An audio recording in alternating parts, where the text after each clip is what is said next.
Welcome everyone to Welysys back office tutorial. I'm gonna show you how to get started and how to activate your account. So real quick, mainly guys, what you do, put your sponsor username will be here. You put your full name. This is just a dummy account. I'm just using it as an example.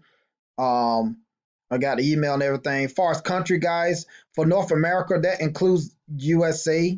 So choose USA for North America.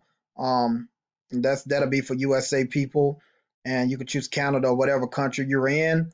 Okay, put a number in and everything, put in a password, then hit create an account. That's how you get started.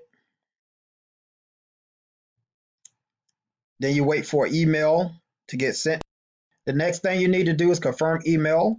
So I went and did that. Now I'm going to sign in to my back office. Okay, what is going to open up? Your page will open up like this. And what you need to do, guys, is first of all, you need to invest in Mindex coin.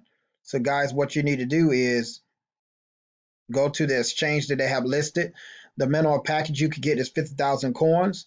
So basically, you have to go on the exchange that they have listed, so you can purchase some coins. Now, this is the exchange they have listed where you can buy the coins at. Go to digifinex.com, digifinex.com. Basically, guys, you create your, and after your account is created, all you have to do is watch my next video, show you how to buy MIC on Digifinex, which is Mindex coins.